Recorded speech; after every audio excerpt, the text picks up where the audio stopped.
नमस्कार, आदाब, सत श्री अकाल। साथ मैं हूं पुनीता। बहुत बहुत स्वागत है दूरदर्शन उत्तराखंड के खास कार्यक्रम में।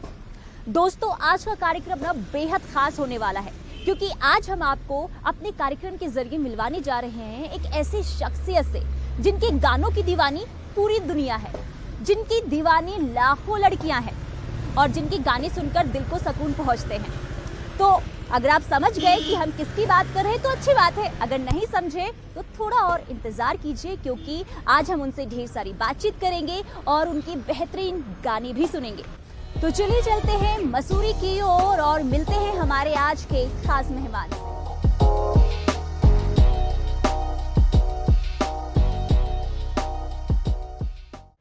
तो अब तक तो आप समझ ही गए होंगे कि हम बात किसकी कर रहे हैं। जी हाँ, हमारे साथ मौजूद हैं जुबिन नौटियाल। बहुत बहुत स्वागत है आपका हमारे कार्यक्रम में। तो काफ़ी लंबा इंतज़ार दर्शकों को करना पड़ा है। सबसे पहले तो यही जानना चाहेंगे आपसे, पहले ये बताएं, आपकी आवाज़ में जादू तो है ही जुबिन। जी जी। लेकिन ऐसा लगता है, हर किसी को लगता है कि आप खुद भी जादूगर हैं क्योंकि किसी भी सॉन्ग पर आप उंगली रखते हैं ना, वो सुपर डुपर हिट हो रहा है। इसका एग्जाम्पल अगर हम 2020 का उठा के देख ले, जो भी सॉन्ग्स आपके आए हैं, इतना प्यार दर्शकों से मिला है आपको, क्या कहना चाहेंगे? सबसे पहले आपके सारे दर्शकों को मेरा प्रणाम, पूरे उत्तराखंड को मेरा प्रणाम। मुझे लगता है 2020 मेरे लिए इसलिए अच्छा रहा है क्योंकि मुझे अपनी धर्म भूमि से काम करने को मिला है जी। जितने भी आप मेरे रिकॉर्डिंग सुने वो सारे मैंने उत्तराखंड से करे हैं, मसूरी से करे हैं, देहरादून से करे हैं, धनौल्टी से करे हैं। इनफैक्ट आज की डेट में सेटअप, जो रिकॉर्डिंग सेटअप है वो इतना कन्वीनियंट हो गया कि हम उसको कैरी कर सकते हैं, हम उसको जगह जगह ले जाके अलग अलग जगह पे उसको रिकॉर्ड कर सकते हैं।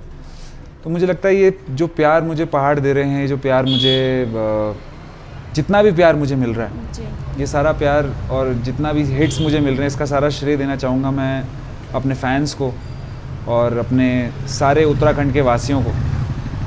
आज जुबिन नौटियाल अगर सड़क पे जाता है तो हर इंसान बहुत प्यार करता है, हर इंसान बात करना चाहता है, हर इंसान फ़ोटो खिंचाना चाहता है। यही प्यार है जो शायद दुआएं बन के मुझे आगे बढ़ा रहा है। बिल्कुल, आप पहाड़ के बच्चे हैं और जिस तरीके से आपने खुद कहा कि मैं देवभूमि में रहकर काम करता हूँ, इसका पूरा क्रेडिट, श्रेय जो है देवभूमि को जाता है कि इतना सारा प्यार दर्शकों से मिल रहा है। पहाड़ के बच्चे हैं आप, उत्तराखंड जैसे छोटे से शहर से निकलकर माया नगरी मुंबई तक पहुंचना आसान बात नहीं है। वहां पर जाकर आपने अपनी एक पहचान बनाई है जी। इस जर्नी के दौरान क्या कुछ डिफ़िकल्टीज आई और कैसे इससे आपने ओवरकम किया और क्या कुछ सीखने को मिला इस दौरान? डिफ़िकल्टीज अगर ना आए तो मुझे लगता है कि कुछ गड़बड़ है। मैंने हमेशा डिफ़िकल्टीज को इसी तरह देखा है। एक्चुअली डिफ़िकल्टीज नहीं देखी, चैलेंजेस देखे हर बार। कठिन से कठिन सिचुएशन भी आई तो उसको एक चैलेंज की तरह एक्सेप्ट करा। कितनी बार जीत गया, कितनी बार हार गया, कितनी बार जीत गया और आगे बढ़ गया, कितनी बार हार गया और कुछ सीख गया। तो मैं मानूंगा कि अगर आपने जादू की बात करी है तो जो मेरी जर्नी महासू देवता ने लिखी है वो बहुत जादुई जर्नी है, बहुत मैजिकल एक्सपीरियंस है। देहरादून जैसे छोटे शहर से जाना, बॉम्बे जाना, लोगों से मिलना, अपनी छाप छोड़ना और वापस घर आकर के यहाँ से काम करना, ये अपने आप में एक बहुत बड़ी बात है मेरे लिए। मैं हमेशा चाहता था कि किसी दिन अपना नाम रोशन करूँ ना करूँ, लेकिन अपने स्टेट का नाम ज़रूर रोशन करूँगा और आज वो यहीं से कर पा रहा हूँ। सो ये अपने आप में बहुत जादुई एक्सपीरियंस है मेरे लिए। कठिनाइयाँ कभी रही नहीं लाइफ में, ऑनेस्टली बताऊँ। I have always treated my self, मैंने खुद को हमेशा ऐसे ट्रीट करा है जैसे I was born with a golden spoon. बहुत सारे ऑप्शंस थे मेरे पास लाइफ में, म्यूज़िक इकलौता नहीं था। म्यूज़िक तो खैर पैशन था शुरू में, बहुत सारे ऑप्शंस थे, बहुत कुछ कर सकता था, बिज़नेस भी कर सकता था, बिज़नेस भी ज्वाइन कर सकता था। आज शायद अगर बिज़नेस ज्वाइन कर लिया होता तो मेरा थोड़ा पेट होता, मेरे 2 बच्चे होते और मैं सुबह उठ के ऑफिस जा रहा होता, शाम को घर आ रहा होता। पर ऐसा ना करके कुछ ऐसा करना चाहता था जिसमें कोई भी पीछे बैक सपोर्ट ना हो। मेरे पिता श्री रामशरण नौटियाल जौनसार के एक बहुत छोटे गांव से हैं, क्यारी। और क्यारी से एक छोटे गांव, 5 भाई बहन वाले परिवार से निकल करके उन्होंने अपनी लाइफ में जो भी अचीव करा, वो एक सेल्फ मेड मैन है और मैं उनसे बहुत प्रेरित हूँ। मैं चाहता था मैं भी एक सेल्फ मेड मैन बनूँ, कोई एक ऐसी लाइन शुरू करूँ जो जिसमें कोई ना हो परिवार में, सिर्फ मैं हूँ और मैं शुरुआत बनूँ उस चीज़ की। इसलिए संगीत मैंने लिया और ऐसे ऐसे हम आगे बढ़ने लगे। तो जब इस इंटेंशन से इंसान अपनी जर्नी शुरू करता है तो उसको फिर कठिनाइयाँ नहीं दिखती, उसको सिर्फ अपॉर्चुनिटीज़ दिखती है। मैंने अपॉर्चुनिटीज़ देखी और उन सारी अपॉर्चुनिटीज़ को स्ट्राइक करा एंड हियर आई एम। तो आपने कहा मैं बिजनेसमैन भी हो सकता था, तो म्यूजिक आपने क्यों चुना? इसके पीछे की वजह क्या है? या कोई फैमिली में इंटरेस्ट है किसी को म्यूजिक में? कब? क्योंकि हमने ये भी सुना है कि काफ़ी कम एज में आपने म्यूजिक से दोस्ती कर ली है। देखिए, म्यूज़िक एक ऐसी चीज़ है जो एक्चुअली म्यूज़िक एक लौती ऐसी चीज़ है जो हर जीवित प्राणी, पुरुष, महिला यूनानिमसली पसंद करता है। मैं आज तक एक भी ऐसे इंसान से नहीं मिला जिसको संगीत पसंद नहीं है। ऐसी चीज़ कर पाना जो सबको पसंद है, ये थॉट काफ़ी अट्रैक्टिव थी हमेशा मेरे लिए। बट एक सर्टेन लेवल के बाद मुझे रियलाइज़ हुआ कि आज अगर मैं रात को जब 1 घंटा सोने से पहले अपने गिटार के साथ अकेले बैठता हूँ, वो 1 घंटा मेरे पूरे दिन का सबसे पसंदीदा 1 घंटा है जो मैं रात को सोने से पहले यूज़ करता हूँ। तो इंसान को शायद वही करना चाहिए जो उसको पसंद हो। इंसान शायद ग्रो भी उसी चीज़ में करता है अगर वो उस चीज़ में इन्वॉल्व हो जाए जो उसको जेन्युइनली पसंद है। वो फिर करियर नहीं हो जाता, वो आपका पैशन हो जाता है, वो आपकी मैरिज हो जाती है। आप कह सकते हैं कि मैं शादीशुदा हूँ संगीत से, और वो मेरी एक तरह से धर्मपत्नी है जिनके साथ मैं ऑनेस्टली पूरा अपना सारा वक्त जिनको दे चुका हूँ, और बस यही हमारी मोहब्बत है, मैं और मेरा संगीत। तो आगे कोई इरादा नहीं है, मतलब संगीत को ही मोहब्बत बनाना है? क्योंकि आगे कोई लाइफ पार्टनर चाहिए होती है ना। क्योंकि हमेशा यही सुनने को मिला है आपसे कि नहीं मेरी लाइफ में कोई नहीं है, ये नहीं। जब भी मैंने कई बार आपसे बातचीत की है, लेकिन आपने हमेशा यही आंसर दिया है। अब तो कोई होगी ना? देखिए, मैं संगीत के अलावा पूरा दिन मेरा इतना ज़्यादा संगीत में चले जाता है। आजकल तो फिर भी लॉकडाउन है तो मैं थोड़ा अपने पर्सनल लाइफ जैसे कि परिवार और इनसे भी कनेक्ट कर पा रहा हूँ। 8 साल से नहीं कर पाया। पर अगर देखा जाए तो पूरे दिन में अगर आप देखें, इतनी भागदौड़ है, इतनी ट्रैवलिंग है, हम लोग शोज़ कर रहे हैं, हम लोग रिकॉर्डिंग्स कर रहे हैं। कितनी बार हम लोग 20 दिन में 8 कंट्रीज ट्रैवल करके आते हैं जी। मुझे लगता नहीं कि ऐसी कोई भी अंडरस्टैंडिंग लड़की होगी जो इस वक्त मेरी ये सिचुएशन समझ पाएगी।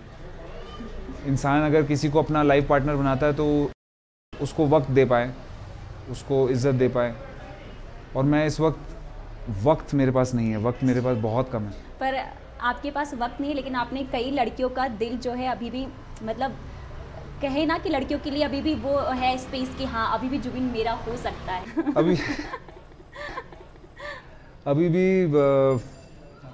हाँ, कह सकते हैं, क्योंकि आप कभी हमेशा गोल मटोल जवाब देंगे, सच तो बताएंगे। गोल मटोल नहीं, मैं बिल्कुल आपको साफ सीधी बात बोल रहा हूँ कि इस वक्त मेरे साथ कोई एडजस्ट नहीं कर पाएगी। मैं कितनी बार ऐसा होता है कि 1 हफ्ता मेरा निकल जाता है, मैं अपने घर पे बात नहीं कर पा रहा हूँ। मैं अपनी बीवी से खैर बहुत प्यार करूँगा, लेकिन अपनी माँ से ज़्यादा नहीं कर पाऊँगा अपनी बीवी से प्यार। मैं अपनी माँ को वक्त नहीं दे सकता, तो शायद इस वक्त शादी करना मेरे लिए सही नहीं है। अच्छा जुबिन, आप जिस तरीके से आपने बताया कि म्यूज़िक से मैंने दोस्ती कर ली, लेकिन किस एज में आपने शुरुआत की म्यूज़िक की? और ये भी सुना है कि आप काफ़ी बदमाश थे जब आप स्कूल में थे, और मतलब जहाँ तक मैंने सुना है कि 4 साल में आपने म्यूज़िक से दोस्ती, मतलब आपने शुरुआत वहाँ से कर दी थी। लेकिन आप जब 12th क्लास में थे उस दौरान की भी हमने स्टोरी सुनी है कि काफ़ी बदमाश मस्तीखोर थे आप। तो मतलब आजकल के बच्चों को हम देखें तो 20-21 साल तक वो बदमाशी करते हैं, लेकिन आपने कम एज में सक्सेस पाया है, तो कैसे चेंज आया इतना? क्योंकि आपको देखकर लगता नहीं कि आप वही पहले वाले जुबिन होंगे। देखिए, संगीत मेरी लाइफ में जल्दी आ गया था, और मैंने क्लास 9th में अपना माइंड मेकअप कर लिया था कि मैं संगीतकार बनना चाहता हूँ जी। 10वीं में मेरे पास संगीत एक सब्जेक्ट था, 12वीं में मेरे पास हिंदुस्तानी शास्त्रीय संगीत एक सब्जेक्ट था जिसमें मैं बोर्ड्स देता था। जब भी संगीत की बात हुई है, संगीत, मैं ऐसा बोलूँगा, संगीत ने मुझे बचा लिया। हर इंसान के यंगर डेज़ में उसकी लाइफ में ऑप्शंस आते हैं कि वो सही रास्ता लेगा, गलत रास्ता लेगा, और बार बार जब आप बहुत सारे सही रास्ते एक साथ लेते हो तो जाके आपको एक मंजिल मुकाम होती है। बहुत सारे आप गलत रास्ते ले रहे हो तो भी एक मंजिल मुकाम होगी, लेकिन वो मंजिल क्या होगी वो नहीं कह सकते कुछ भी। मेरे भी बहुत ऐसे मोमेंट थे जब मैं भटक गया था, बदमाश था बहुत ज़्यादा, अग्रेसिव भी बहुत ज़्यादा था। अग्रेशन को कम करने के लिए मिक्स मार्शल आर्ट सीखने लगा, ब्लैक बेल्ट ले ली उसमें, काफ़ी ट्रेनिंग करने लगा। तो ज़िंदगी में बस 2 चीज़ें हो गई थी, मिक्स मार्शल आर्ट और म्यूज़िक। म्यूज़िक भी एक आर्ट है और मिक्स मार्शल आर्ट भी एक आर्ट है। तो मैं कहता हूँ कि मैंने अपने आप को आर्ट से इस तरह से सराउंड कर लिया कि मेरा जो अग्रेशन था, जो मेरी अग्रेसिव साइड थी, वो अपने आप ही बहुत कम हो गई और बस रास्ता आगे बढ़ता चला। इतना बड़ा बदलाव लाइफ में कब आया, कब सब कुछ चेंज हो गया कि हाँ मैं अब जुबिन नौटियाल बन गया? ऐसी फीलिंग कब से आने लगी? ऑनेस्टली ऐसी फीलिंग अभी भी मुझे कभी कभी आ जाती है जब मैं पैदल चल रहा होता हूँ और एकदम से लोग मुझे घेर लेते, तो मुझे सरप्राइज होता है कि अरे इतना बड़ा नाम हो गया कि सड़क पे रोक रहे हैं लोग आज। पूरी दुनिया प्यार करती है आपसे। जी, तो मैं खुद भी ऑनेस्टली अभी इसको एक्सेप्ट ही कर रहा हूँ। मैंने कभी भी अपना जितना भी स्टारडम मुझे आज मेरे पास है, जितना भी प्यार मुझे लोग करते हैं, मैंने कभी इसको अपने सर पे नहीं चढ़ने दिया। मैंने अपने आप को हमेशा कुछ ऐसे करीबी लोगों से सराउंड करके रखा जिनको मैं अपनी टीम बोलता हूँ, जो मेरी गलती पे मुझे उसी वक्त टोकने का साहस रखते हैं और मुझे टोकने का अधिकार रखते हैं। साहस से ज़्यादा मैं बोलूँगा, वो मुझे टोकने का, मुझे रोकने का, मुझे डांटने तक का अधिकार रखते हैं। ऐसे लोगों से मैंने खुद को सराउंड करा है, यही मेरा परिवार है। तो कभी भी कुछ गलत डिसीजन लेने वाला होता हूँ तो इंस्टेंटली मुझे फटकार दिया जाता है। मैं ऐसे लोग भी रख सकता था अपने अराउंड जो हर बात पे हाँ में हाँ मिलाएं, बट शायद उसमें ग्रोथ नहीं है। एक आर्टिस्ट सिर्फ फेस होता है, पर एक बहुत बड़ी टीम होती है उसके पीछे, बहुत सारे लोग होते हैं जो उसको एक आर्टिस्ट बनाते हैं। सो जो भी मैं आज हूँ उसका मैं श्रेय देना चाहूँगा अपनी पूरी टीम को, अपने परिवार को, जो हर वक्त पर्दे के पीछे से सपोर्ट करते रहते हैं। और मुझे लगता है टीम के बगैर कुछ नहीं हो सकता। सो जी। कौन सा वो पहला सॉन्ग था जिसने आपको सक्सेस की बुलंदियों पर पहुंचाया? बॉलीवुड मेरी लाइफ में ऑनेस्टली, लोग कितनी बार ऐसा होता है बॉलीवुड जाते हैं और बॉलीवुड में गाने गाते हैं और कितनी बार बहुत सारे गाने गाने के बाद भी नाम नहीं हो पाता, कितनी बार एक ही गाने से नाम हो जाता है, कितनी बार 15-15 साल के स्ट्रगल के बाद भी एक गाना गाने को नहीं मिलता, कितनी बार 15 साल गाने के बाद भी आपका नाम लोग नहीं जानते। ये किसी के हाथ में नहीं है। मैं बहुत लकी रहा, मैं बॉलीवुड गया 2012 में, बम्बई गया 2014 में, मैंने अपना पहला गाना रिकॉर्ड कर लिया था जी। और जैसे ही गाना रिकॉर्ड हुआ, पहला गाना सोनाली केवल एक मुलाकात हो मैंने गाया था। पहली बार एक ऐसी आवाज़ आई सामने पूरी इंडस्ट्री के सारे लोगों के कि सबको ऐसा लगा कि ये कोई नई आवाज़ है और सारे म्यूज़िक कंपोजर्स जानना चाहते थे कि ये आवाज़ मेरे गाने पे कैसी लगेगी। और सडनली मुझे ऐसे सारे लोगों के फ़ोन आने लग गए जिनकी शायद शक्लें मैं अखबार में देखता था, जिनके बारे में शायद मैं न्यूज़पेपर में पढ़ता था। जब इंसान का पहला गाना इतना अंडरग्राउंड हिट हो जाता है, वो पिक्चर बहुत छोटी थी, पिक्चर शायद did not do that well, Sonali cable, उसमें रिया चक्रवर्ती और अली फजल थे hero, but song picked up, song went viral, नई आवाज़ आई थी, सारे कंपोजर जानना चाहते थे आवाज़ क्या कर सकती है हमारे गाने में। बस फिर one thing led to another, एक गाने के बाद एक गाना, एक गाने के बाद एक गाना, और फिर उसके बाद एक बुके ऑफ सॉन्ग बन गया आज की डेट में कि कम से कम 10 घंटे तो इंसान सिर्फ मेरे गाने सुन सकता है बैक टू बैक। बिल्कुल, मतलब ये कहेंगे कि आप भगवान के बच्चे, क्योंकि बहुत लोग ऐसे होते हैं जो मुंबई जाते हैं जिनका एक गाना भी आता है, जिस तरीके से आपने भी कहा, लेकिन वो लोगों तक पहुंच नहीं पाता है, लेकिन आपने जो भी गाने गाए वो सारे सुपर हिट रहे जी। तो हम चाहेंगे एक गाना आप अपनी फैंस के लिए यहाँ पर गा दीजिए। तो एक अभी रिसेंट मैंने गाना गाया, बहुत बड़ा एक्सपेरिमेंटेशन था।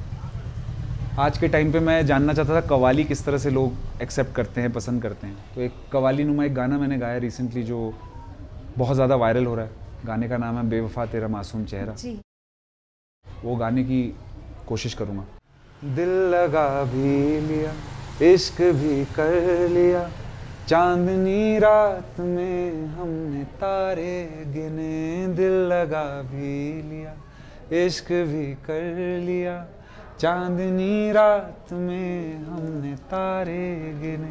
ख्वाब जैसा कोई ख्वाब थी जिंदगी, नींद टूटी तो आया समझिए हमें। राह वो जिस पे मैं चल रहा था, उसकी कोई भी मंजिल नहीं है। बेवफा तेरा मासूम चेहरा, भूल जाने के काबिल नहीं है, बेवफा तेरा मासूम चेहरा भूल जाने के काबिल नहीं है। Thank you. मतलब नफरत भरे सॉन्ग को भी आप इतनी खूबसूरती से गाते हैं ना कि प्यार हो जाता है सीरियसली गाने से। मुझे लगता है जब मुस्कुरा करके बात कही जाए तो उसकी डेप्थ और इंटेंसिटी बहुत ज़्यादा होती है, इसलिए मुस्कुराते हुए ही गाता हूँ मैं यूजुअली अपने गाने। बिल्कुल। बॉलीवुड में तो धमाका कर ही रहे हैं आप। अगर हम आपके शहर यानी आपके घर देहरादून की बात करें तो पहाड़ी सॉन्ग भी आपने गाए हैं जी। किस किस भाषा में आपने, अगर हम आप जौनसार से हैं, इसके अलावा और कौन कौन से भाषाओं में आपने गाना गाए हैं पहाड़ के लिए? मैंने जौनसारी में गाना गाया है, गढ़वाली में गाना गाया है। इस वक्त मैं कुछ कुमाऊनी, हिमाचली और जौनपुरी गाने सुन रहा हूँ। पर उसके अलावा मैं भाषाएं वैसे काफ़ी गा लेता हूँ। अभी मेरा 4 दिन पहले एक बंगाल में गाना भी रिलीज़ हुआ है, काफ़ी अभी चार्ट्स में नंबर 1 चल रहा है। बंगाली भी गा लेता हूँ, तेलुगु में भी गा लेता हूँ, मलयालम भी गा लेता हूँ और मराठी भी ट्राई करा है मैंने गाना। इंग्लिश मेरा गाना रिलीज़ हो रहा है बहुत जल्दी। भाषाएं काफ़ी सारी कवर कर चुका हूँ और करना चाहूँगा। तो आपने जैसे कहा कि कई भाषाओं में आपने गाने गाए हैं, तो क्या लैंग्वेज सीखने में कोई डिफ़िकल्टीज़ आती है? क्योंकि अगर इंग्लिश, हिंदी, पहाड़ी की बात करें तो ये आपके लिए बहुत नॉर्मल सी बात है, लेकिन बाकी भाषाओं, बंगाली, मराठी, किस तरीके से आपने कहा, क्या डिफ़िकल्टीज़ फेस करते हैं आप? मैं मेरे डिफ़िकल्टी ना इधर नहीं है, बहुत सरल दिमाग है मेरा। जब भी दिमाग सरल होता है ना तो फिर कोई भी काम कठिन नहीं रहता। अगर दिमाग सरल नहीं है, अगर दिमाग कॉम्प्लिकेटेड है तो फिर बहुत आसान काम भी बहुत डिफ़िकल्ट हो जाते हैं। तो भाषाओं का ये है कि मैंने ऑनेस्टली सीखी नहीं भाषाएं। मैं उसको लिखता हिंदी में ही हूँ और उसके नीचे उसका अर्थ लिखता हूँ जो मैं गाने वाला हूँ। मैं सोचता अर्थ हूँ और गाता जो मैंने लिखा है उस चीज़ को है। तो वो भाव भी आता है उसमें और वो सुर भी आता है उसमें। तो पता नहीं, एक डिवाइस टेक्निक है, मेरे लिए तो काम करती है, औरों के लिए करे ना करे, बट मेरे लिए वर्क कर जाती है। तो पहाड़ी एक सॉन्ग सुनाना चाहेंगे आप हमें?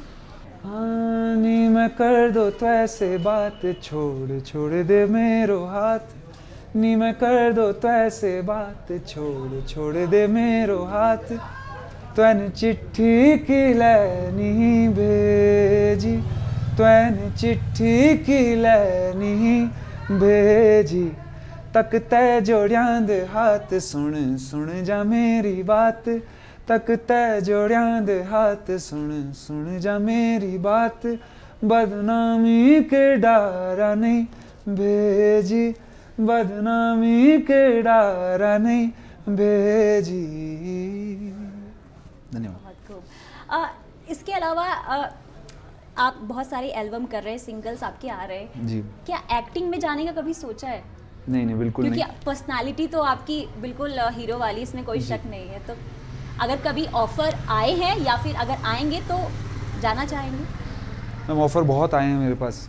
पिछले 3 साल से काफ़ी बड़े लोगों के ऑफर्स डॉज कर रहा हूँ। काफ़ी लोग हैं जो मेरे साथ फिल्म करना चाहते हैं, म्यूज़िकल करना चाहते हैं फिल्म। पर मुझे इस मकाम तक पहुँचते बहुत वक्त लगा, मेहनत लगी, परिश्रम लगा, और जिस डेडिकेशन और जिस पैशन से मैंने म्यूज़िक करा और यहाँ पहुँचा, उतनी डेडिकेशन और पैशन मेरे अंदर अभी एक्टिंग के लिए नहीं है। तो मुझे लगता है अगर मैं इस वक्त एक्टिंग जैसी चीज़ें सोचूंगा, मैं सिर्फ अपना वक्त ज़ाया करूँगा। मुझे इस वक्त एक से बढ़कर एक गाने गाने चाहिए, अपनी आवाज़ को हर एक इंसान तक पहुँचाना चाहिए। मेरी हर गाने में, हर आवाज़ में मेरे एक मैसेज है, मैं वो मैसेज देना चाहता हूँ। मुझे लगता है बीच का एक दौर आया था म्यूज़िक का जब लिरिक्स बहुत बहक गए थे, छोटे छोटे बच्चे ऐसी ऐसी लिरिक्स गाने लग गए थे कि शर्म आ जाती थी। वो वक्त बदलना चाहता हूँ और काफ़ी हद तक बदल चुका हूँ। 90s are officially back. हम लोग कुछ ऐसे गाने बना रहे हैं इस वक्त जो आप लोग की प्लेलिस्ट में बहुत वक्त तक रहेंगे। कुछ ऐसे गाने बना लें इस बीच में, इन सारे तमाम गानों के बीच में, जो शायद हमारे बाद भी रह जाएं। और अब मुझे गानों का लालच नहीं है, मुझे गानों की जो लाइफ है वो कितने 100 साल मेरे गाने जिएंगे, मेरे को वो लालच है। तो मैं अभी इस वक्त उस पर मेहनत कर रहा हूँ, तो एक्टिंग नहीं। जुबीन अपने सॉन्ग के अलावा किसका सॉन्ग सबसे ज़्यादा सुनना पसंद करता है? देखिए 4 पिलर्स हैं मेरी पूरी म्यूज़िकल हिस्ट्री के पीछे। लता ताई, किशोर दा, रफ़ी साहब और नुसरत साहब। मुझे लगता है इन चारों का अगर संगीत आप सुन लें, समझ लें, तो आधी एनसाइक्लोपीडिया भर जाएगी आपकी संगीत की। नुसरत साहब, किस तरह से उनका हर लाइव रिकॉर्डिंग लगता है, हर रिकॉर्डिंग लाइव लगता है। रफ़ी साहब कैसे मुस्कुराते हुए गंभीर से गंभीर बात इतनी सरलता से कह जाते। किशोर दा एक हीरो की आवाज़, किस तरह से इतनी बड़ी आवाज़ की एक एक शब्द इतना सफाई के साथ सुनाई देता है। और लता ताई अपने आप में सुर हैं।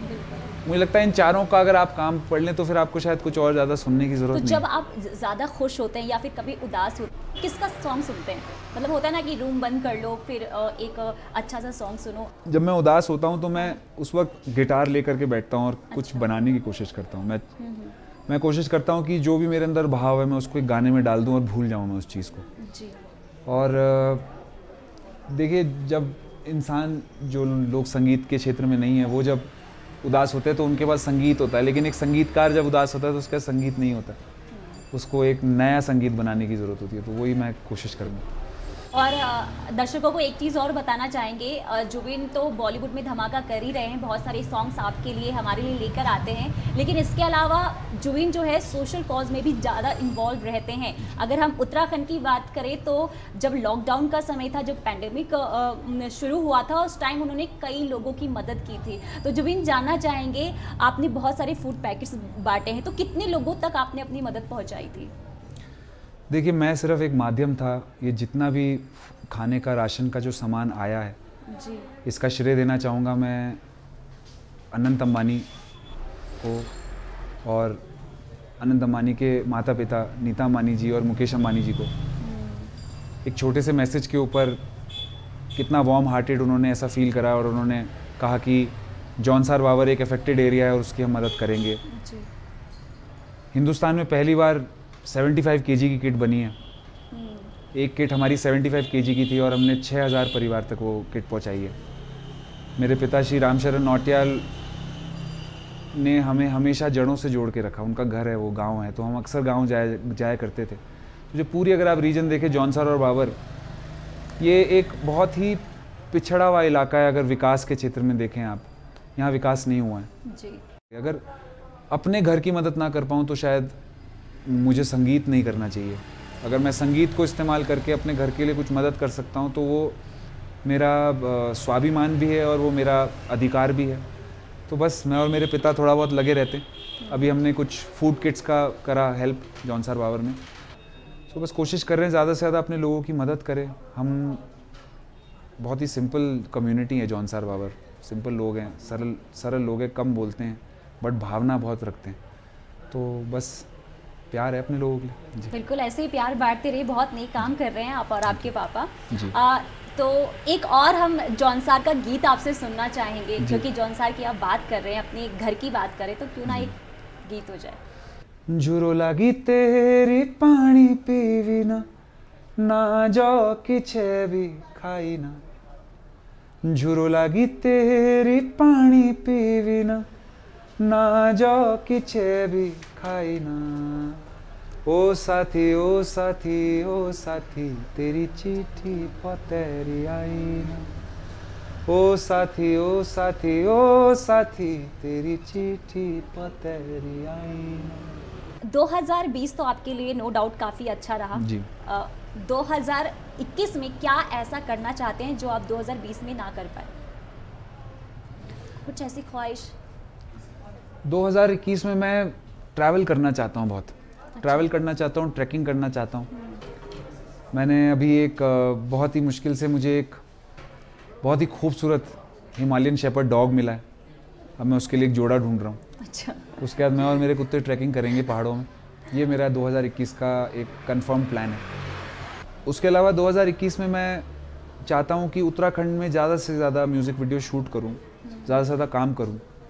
उत्तराखंड के एक्टर्स में बहुत टैलेंट है, उत्तराखंड के टीम में बहुत टैलेंट है। अगर बॉम्बे से टेक्नीशियंस आते हैं और हम लोग यहाँ पे शूट करते हैं तो हमेशा कुछ मैजिकल बनाते हैं। चाहे आप दिल चाहते हो देख लीजिए, चाहे आप आतिशबाजी देख लीजिए। इनफैक्ट मेरा इंटरनेशनल डेब्यू भी उत्तराखंड में ही शूट हुआ है। तो बस मुझे लगता है उत्तराखंड में वो आशीर्वाद है मेरे को, शायद एक पहाड़ों का मुझे आशीर्वाद रहता है कि जो भी मैं काम यहाँ शुरू करूँ मुकम्मल रहता है। तो 2021 में ज़्यादा से ज़्यादा काम उत्तराखंड से होगा जी। और कोई गाना लाने वाले उत्तराखंड के लिए? एक एल्बम पे काम कर रहा हूँ, उसमें 8 से 10 गाने होंगे उस एल्बम में। अच्छा। तो उसमें एक गाना मैं लोकल फोक सॉन्ग करना चाहता हूँ हम लोग का। 3 गाने हैं मेरे मन में, उनमें से एक चुनूंगा और उसको आगे हम लोग एल्बम का पार्ट बनाएंगे। हाँ, देखें कौन सा गाना बैठता है मेरे मन में। चलिए इंतज़ार करते हैं, एल्बम का इंतज़ार रहेगा जी। इसके अलावा अगर हम बात करें, जिस तरीके से आपने कहा कि उत्तराखंड में टैलेंट की कोई कमी नहीं है, जी। भरपूर है यहाँ पे टैलेंट, लेकिन बहुत सारे ऐसे बच्चे होते हैं जिनको प्लेटफॉर्म नहीं मिल पाता है, या फिर कहें किस्मत बहुत लोगों की साथ नहीं दे पाती है। उन लोगों को क्या सुझाव देंगे कि क्योंकि अगर उनको प्लेटफॉर्म नहीं मिल पाता है, वो डिप्रेस हो जाते हैं, हार जाते हैं, उनको क्या कुछ सुझाव देंगे आप? आज हम ऐसी सदी में जी रहे हैं जिसमें हर इंसान अपना खुद का प्लेटफॉर्म बन सकता है अगर वो हिम्मत करें तो मैं सारे अपने जितने भी लोग हैं जो प्लेटफॉर्म की तलाश में हैं, मैं आप सबको कहना चाहूँगा कि आप अपना खुद का प्लेटफॉर्म है और आप अपनी खुद की किस्मत बनाओगे।